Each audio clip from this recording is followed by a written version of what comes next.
Bismillahirrahmanirrahim. Alhamdulillah Rabbil Alamin. Wa bihi nasta'inu ala umur dunya waddin. Wa sallallahu ala sayyidina Muhammadin wa ala alihi wa sahbihi ajma'in, amma ba'du. Para jamaah yang dirahmati Allah, para pendengar yang berbahagia, puji dan syukur kita panjatkan kehadiratnya atas kelimpahan rahmat, hidayah serta taufiknya, sehingga pada pagi hari yang sejuk ini kita berjumpa kembali dalam tempat yang diberkahi oleh Allah. Salawat salam mudah-mudahan terlimpah untuk junjungan kita Nabi Muhammad sallallahu alaihi wasallam, dan mudah-mudahan kita selalu mencintai, meneladani, dan akhirnya mendapatkan syafaat beliau nanti di hari kiamat. Amin ya rabbal alamin. Para jamaah dan para pendengar yang berbahagia, pada hari ini kita akan menutup surat Al-Fatah, yaitu ayat 29. Kalau ayat-ayat sebelumnya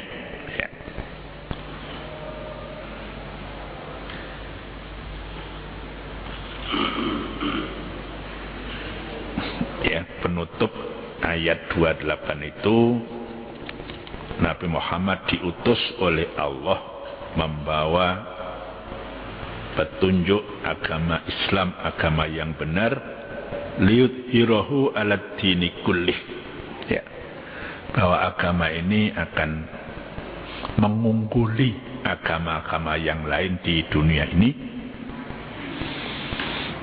Sudah dijelaskan pada penjelasan yang lalu, Islam bukan tersebar hanya di mana dilahirkan junjungan kita Nabi Muhammad SAW, yaitu Jazirah Arab, tapi di seluruh persada dunia sebelum setengah abad diutusnya Nabi. Jadi sebelum 50 tahun agama Islam ini sudah, negeri Majusi Persia itu sudah Islam. Sebagian daerah-daerah Romawi itu sudah Islam.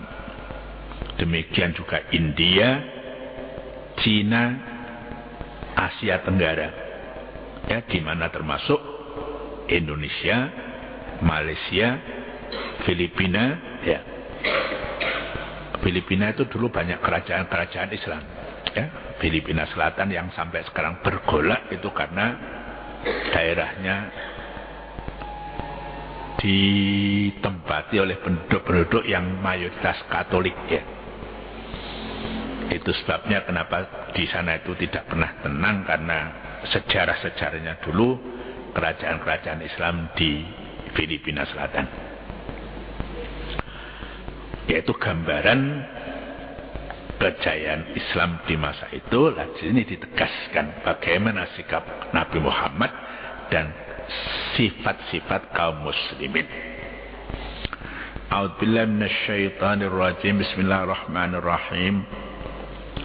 Muhammadur Rasulullah walladzina ma'ahu asyidda'u 'alal kuffari ruhama'u bainahum tarahum ruk'an sujjadan yabtaghuna fadlan minallahi wa ridwana simahum fi wujuhim min athari sujudi dzalika masalun fit taurati wa masalun fil injili kazar'in akhraja sat'ahu fa'azarahu fastaghlada fastawa ala suqihi yu'tibu zurra'a liyaghidha bihimul kuffara wa atallahu alladhina amanu wa amilus solihati minhum maghfiratan wa ajran 'azima. Sadaqallahul azim. Muhammadur Rasulullah, ya, Muhammad, ya, Nabi Muhammad SAW adalah utusan Allah. Ya, tegas ya. Walladzina ma'ahu, dan orang-orang yang bersama dengannya, kaum muslimin, asyidda'u 'alal kuffar, adalah orang yang keras terhadap orang-orang kafir.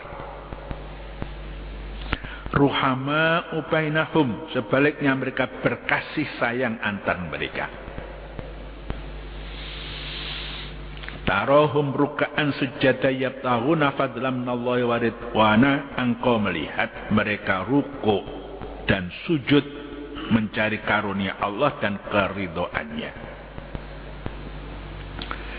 Simahum fi wujuhihim min atharis sujud, tanda-tanda mereka tampak pada muka mereka dari bekas sujud. Dzalika mathalun fit Taurati wa mathalun fil Injili, itulah sifat-sifat mereka yang mengagumkan dalam Taurat, ya, sedang sifat mereka yang mengagumkan dalam Injil. Kazar in akhraja sat'ahu fa'azarahu fastarladu fastawa ala suqihi, ya, adalah seperti tanaman yang mengeluarkan tunasnya, lalu ia menguatkannya, lalu tegak lurus di atas pokoknya. Ya, itu sifat tanaman kan begitu ya.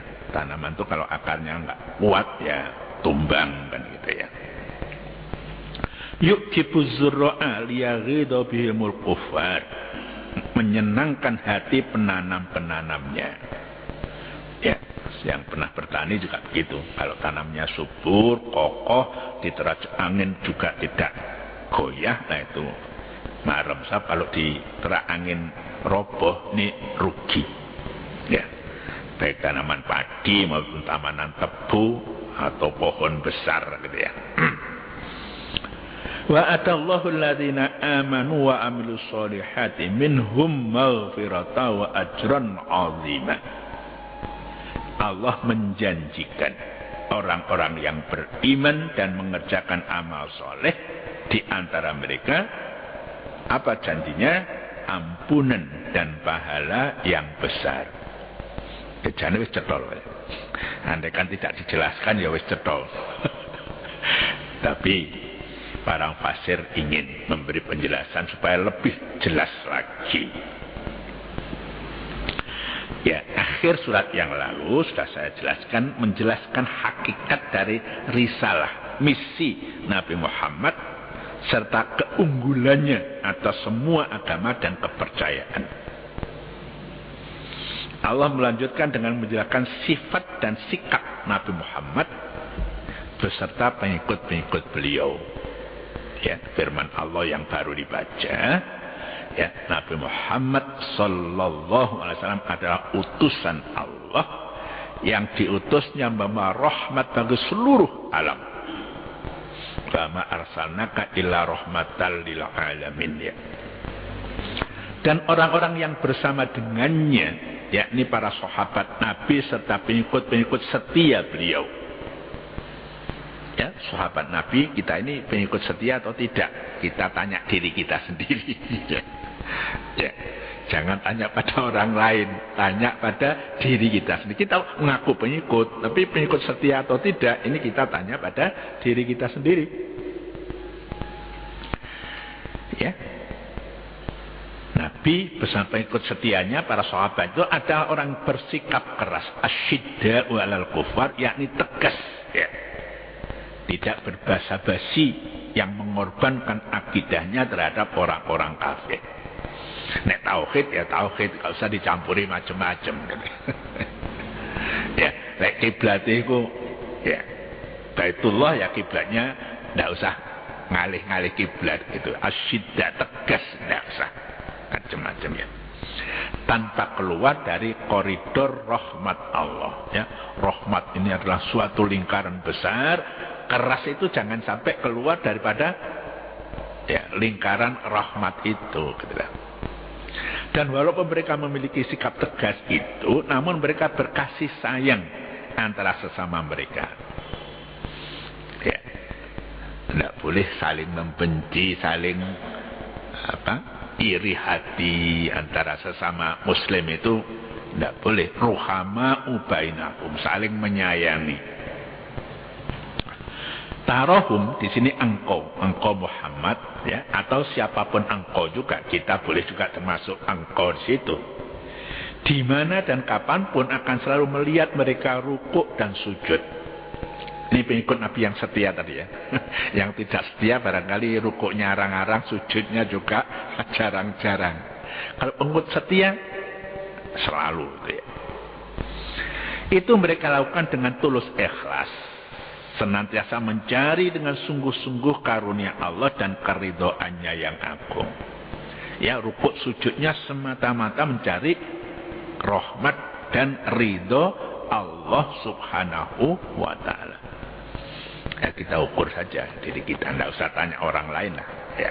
Kalau kira masih kurang ikhlas, ya kita tingkatan ikhlasnya. Kalau kita masih ada pamrih yang lain, ya pamrih yang lain itu kita hilangkan. Ya, tanda-tanda yang tidak pernah luput ya, dari mereka tampak pada muka mereka berupa cahaya dari bekas sujud yang menghasilkan wibawa, penghormatan dan kekaguman siapapun yang melihat mereka. Ketoro, ya. Orang itu ahli sujud dekat dengan Allah, sakleratan itu sudah bisa nampak. Ya. Ya, gerak matanya tuh bisa dilihat, ya. Orang yang matanya seperti Nazaruddin kira-kira ya sujudnya mang arang-arang, ya. Kalau ceritanya begitu lah. Kalau Anas datang dia ya sholat, kalau Anas gak datang dia juga itu berita koran berarti. Ya. Saya mengikuti koran, saya nggak tahu persis, tapi mungkin ya betul ya. Jadi ya, sukar orang melihat wajah seperti itu, untuk menghormati itu sukar. Demikian itulah yang sungguh agung dan luhur serta sangat tinggi sifat-sifat mereka yang mengagumkan, ya, yang termaktub dalam kitab Taurat yang diturunkan pada Nabi Musa. Ya, itu saudara kita sebenarnya ya. Yahudi Nasrani itu sama-sama agama samawi. Soalnya mereka akhirnya nyimpang itu urusan lain, tapi asal-asalnya ya, itu agama yang dibawa oleh Nabi yang diutus oleh Allah subhanahu wa ta'ala. Sedang sifat-sifat mereka yang mengagumkan, yang termaktub dalam kitab Injil adalah seperti tanaman. Jadi sifat orang ya Nabi dan orang-orang mukmin yang setia itu di dalam Taurat gambarannya seperti itu, kemudian di dalam kitab Injil seperti tanaman yang mengeluarkan tunasnya, mulai tumbuh ya, dan itu dikuatkan menjadi tanaman yang besar, punya akar yang kokoh sehingga tegak lurus di atas pokoknya. Ya, tanaman itu menyenangkan hati penanamnya. Ya, kalau tanaman subur ya berbuah dan sebagainya itu pasti yang menanam akan senang. Demikianlah keadaan orang-orang mukmin pengikut Nabi Muhammad. Ya.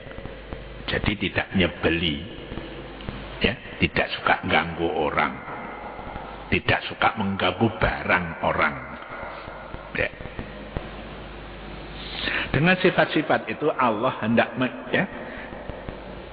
menjengkelkan hati orang-orang kafir dengannya, yakni dengan pertumbuhan, perkembangan dan penambahan jumlah dan kekuatan mereka.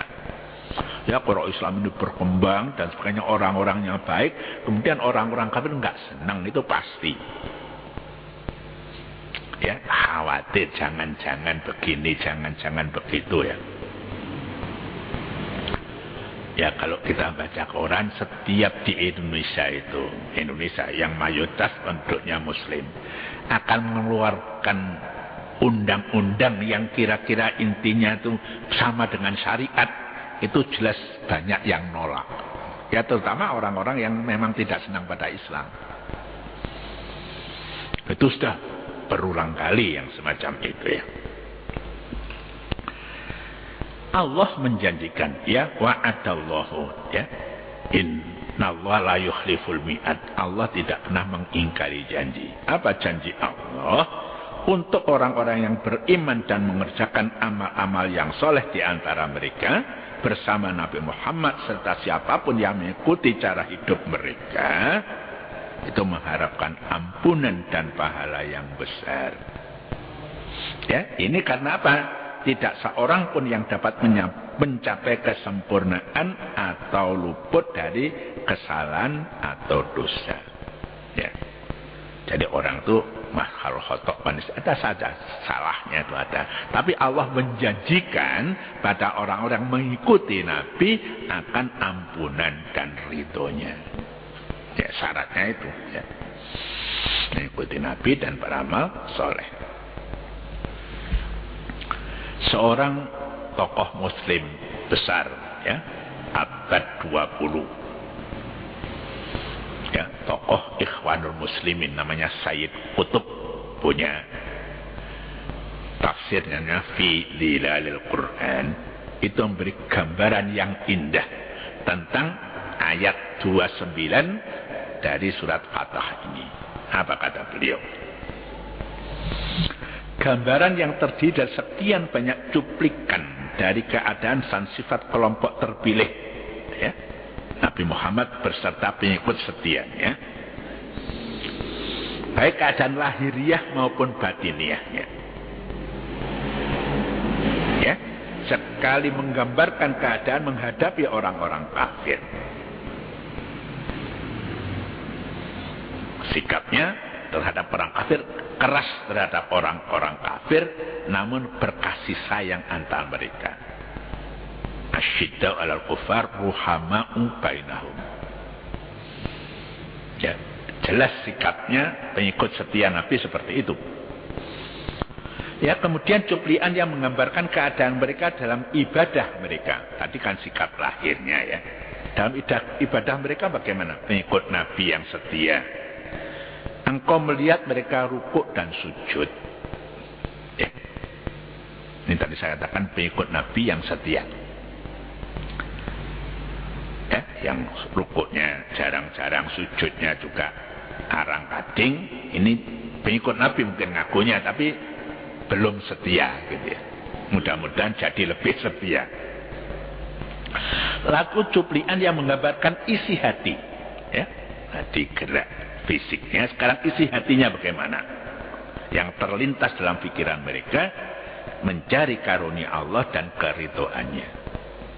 Ya, orang itu kan ada lahirnya sujud nampak orang lain, tapi hati kan kita tidak tahu. Tapi digambarkan di sini hatinya, pikirannya selalu mencari karunia Allah dan ridhonya. Ini yang digambarkan oleh Sayyid Qutb. Ya, selanjutnya cuplikan tentang dampak ibadah. Ya. Serta arah ilahi yang mereka tuju, dampaknya pada diri dan ciri-ciri mereka, yaitu firman-Nya, tanda-tanda simahum fi wujuhim tadi itu ya. Tampak pada muka mereka dari bekas sujud. Ya, padam, gak muring-muringan kan gitu ya. Ya, melayani siapa saja sama, tidak bedakan antara kuli dengan juragan. Yang podo wongi, podo makhluk Gusti Allah, podo kawulane Gusti Allah. Lalu sifat mereka yang dilukiskan di Taurat itu disusul dengan sifat mereka yang dilukis dalam Injil. Apa itu? Seperti tanaman, ya, orang Islam yang setia tadi, yang mengeluarkan tunasnya, ya, lalu ia menguatkannya, lalu tegak lurus di atas pokoknya. Ya, seperti itulah Sayyid Qutb memberi ulasan tentang ayat 29 dari surat Fatah. Ya, agar tidak keliru, kita di dalam sikap kita sehari-hari itu dijelaskan di sini apa sih artinya asyidda'u 'alal kufar. Ya, keras terhadap orang-orang kafir. Ya. Kita jelaskan. Yang pertama perlu diingat ya, kata kafir oleh Al-Quran tidak selalu hanya berarti yang non-muslim. Ya, tidak berarti yang non-muslim. Kadang-kadang ayat juga memberi cap kafir pada orang Islam juga.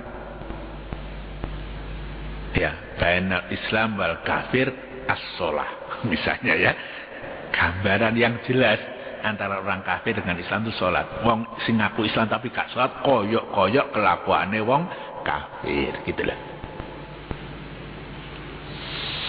Tetapi kafir bermacam-macam, kesemuanya terhimpun dalam makna siapa yang melakukan aktivitas bertentangan dengan tujuan agama. Ya, tujuan agama kan kedamaian, ya, keamanan. Jadi kalau misalnya orang jadi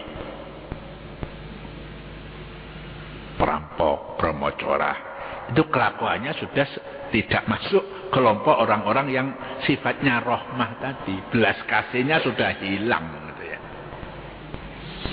Jadi siapa saja yang melakukan aktivitas kegiatan yang bertentangan dengan tujuan agama. Tujuan agama itu ya itu. Untuk kebahagiaan dunia dan akhirat, itu singkatnya begitu. Ya, ketentraman, kedamaian di dunia, ya, kecukupan dan sebagainya. Karena itu bisa saja seorang muslim dinilai kafir bila dia melakukan kedurhakaan, walaupun tentunya penilaian tersebut bukan penilaian pakar-pakar hukum. Jika demikian, sikap keras dan tegas itu tidak hanya tertuju kepada non-muslim. Tapi kita juga hati-hati, jangan orang yang kelakuan jelek, kamu ke Islam, itu juga jangan. Ya, tidak boleh gitu ya. Orang bersyahadatkan itu masih saudara kita. Soal kelakuannya yang buruk, kita punya kewajiban untuk amar ma'ruf nahi mungkar. Gitu. Itu tadi makna kafir ya. Ayat tadi. Yang kedua, ayat di atas kalaupun akan dipahami dalam arti sikap keras, maka dalam konteks peperangan dan penegakan saksi hukum yang dibenarkan agama. Ya, kalau di dalam perang memang juga begitu. Kalau kita tidak membunuh berhadapan, kita dibunuh kan gitu. Kalau tidak nembak, kita ditembak. Itu dalam peperangan seperti itu. Ya. Ya, misalnya dalam surat An-Nur ayat 2, ya. A'udzubillahi minasyaitonir rajim wa la ta'khudhukum bihima ra'fatun fi dinillahi in kuntum tu'minuna billahi wal yawmil akhir. Janganlah belas kasihan pada keduanya mencegah kamu untuk menjalankan agama Allah jika kamu beriman pada Allah dan hari akhir. Ya, kalau misalnya hukum Islam berlaku, orang zina muhson, zina yang sudah pernah nikah sah, itu kan dirajam ya. Itu yang nggak boleh kasihan.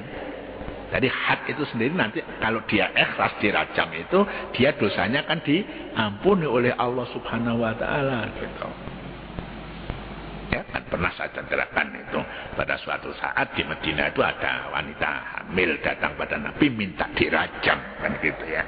Kemudian ya misalnya berapa bulan kehamilanmu, tunggu sampai melahirkan. Ya setelah melahirkan datang lagi minta dirajam. Sudahlah tunggu beberapa bulan, susui anakmu sehingga nanti bisa hidup. Setelah selesai batasnya itu menghadap dirajam. Nabi mensolati gitu loh. Para sahabat tanya loh, ini orang yang dosa besar, ya kok disolati oleh Nabi? Iya. Tobatnya orang ini kalau di penduduk Madinah, tobatnya itu cukup kan gitu. Artinya orang yang ikhlas untuk dihukum menurut syariat Islam itu dosanya diampuni oleh Allah Subhanahu wa taala. Ya, kita nggak perlu kasihan menghadap itu ya. Orang itu melaksanakan hukum Allah. Gitu. Ya. Sekarang kembali pada firman Allah, ya, supaya kita ini tidak tertipu, ya, tidak tertipu. Apa sih yang dimaksud dengan asarus sujud? Ya, asarus sujud hendaknya tidak dipahami dalam arti bekas yang terlihat di dahi seseorang yang boleh jadi merupakan akibat seringnya dahi tersebut bersentuhan dengan benda keras. Ya, antara dua mata misalnya ada ya kapalan hitam dan sebagainya itu. Ya. Kita jangan tertipu oleh keadaan semacam itu. Ya, memang ada asar sujud yang semacam itu. Diriwayatkan oleh Ibnul Asir ya. Ini mungkin sejarawan, ahli sejarah. Bahwa sahabat Nabi SAW namanya Abu Darda. Nama ini sering juga dipakai oleh orang Indonesia yang Muslim, ya, Abu Darda. Melihat seorang antara kedua matanya, yaitu di dahinya, sesuatu yang bagaikan sahnul ans, ya, istilahnya.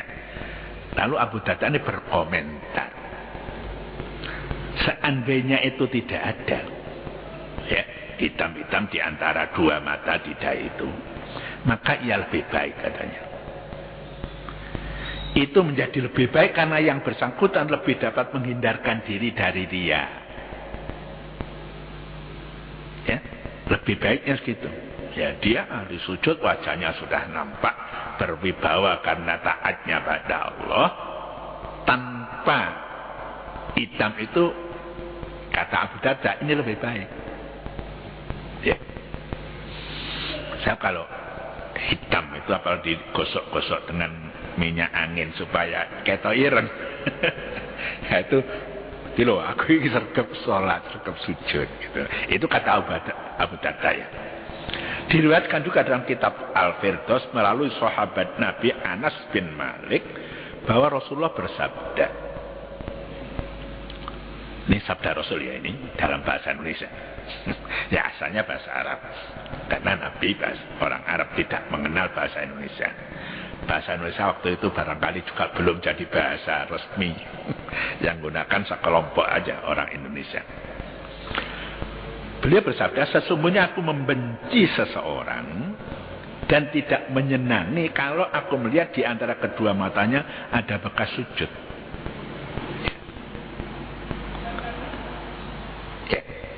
Ini terjemahan dari sabda Rasul dalam kitab Firdaus yang diriwayatkan dari sahabat Anas bin Malik. Itu orang yang melayani Nabi. Anas bin Malik itu orang yang melayani Nabi. Ya, waktu Nabi hijrah, itu Anas bin Malik masih umur 10 tahun diserahkan oleh ibunya. Ya Rasulullah, ini anak saya serahkan pada paduka. Gitu, ya. Ya, ini dalam sejarah kitab hadis itu termasuk orang yang banyak meriwayatkan hadis.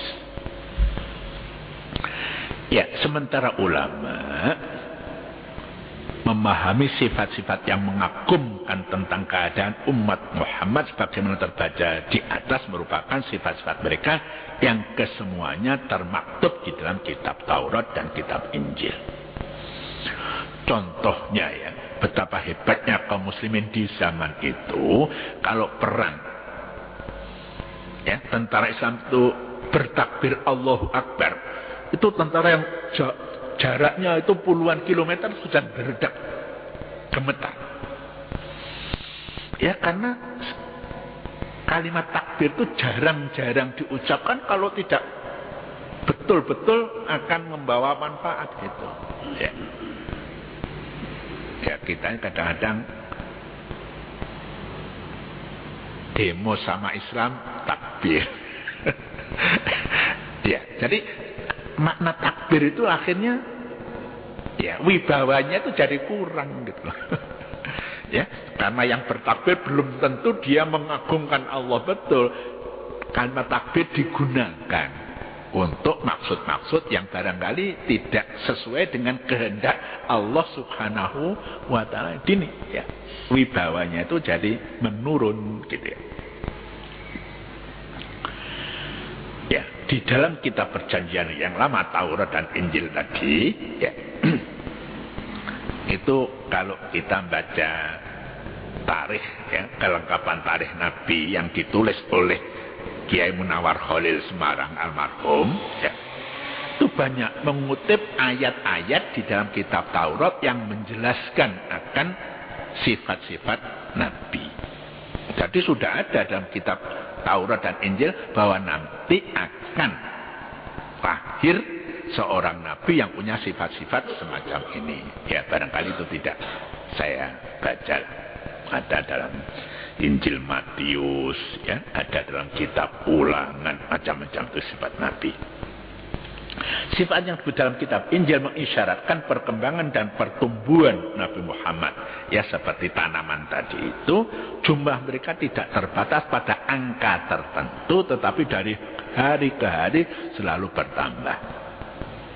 Itu kita yakini. Haji itu loh. Ya. Itu kaum muslimin karena jumlahnya sudah 1 miliar lebih, itu kan dibatasi. Tiap 1.000 orang boleh haji 1 orang, itu keputusannya. Karena kalau semua haji, ya, Mekah dan sebagainya, orang barangkali malah tidak bisa melaksanakan haji dengan baik. Ya, dibatasi. Ya, negara satu dengan negara yang berbeda.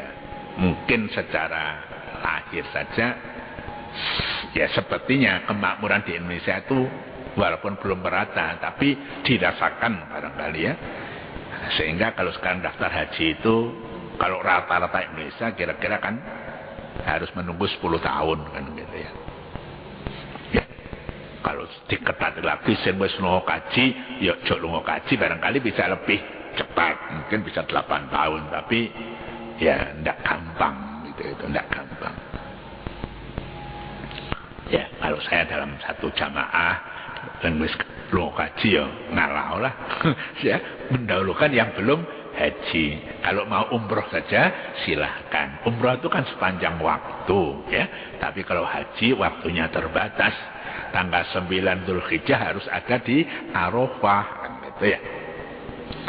Ya, walaupun saudara sendiri nek wis mau kaji ngalah sing durung-durung iki kayak ono kesempatan, begitu, ya. Salah atau tidak, tapi pikiran saya pribadi seperti itu, ya, seperti itu. Ya, kalau umroh aja silahkan. Surat, ya, Fatah ini ditutup dengan penegasan tentang perkembangan umat Islam yang masyarakat ditugas sebagai bersifat tegas terhadap orang-orang kafir dan berkasih sayang terhadap sesama muslimnya. Itu adalah suatu masyarakat ideal, dan itulah yang disebut Al-Fatah, ya, sesuai dengan nama suratnya, yang diuraikan pada awal surat ini dengan firman-Nya, Inna fatahna laka fatham mubina. Ya, kemenangan yang nyata, ayat 1. Demikian bertemu antara awal surat dengan akhir surat, dan Allah Maha benar dengan segala firman-Nya. Ya, mudah-mudahan kita digolongkan oleh Allah yang diampuni dosa kita, kita mendapat keteraman batin kita tambah istiqomah di dalam ibadah kita pada Allah Subhanahu wa ta'ala. Wallahu muwaffiq ila aqwamit thoriq. Assalamualaikum warahmatullahi wabarakatuh.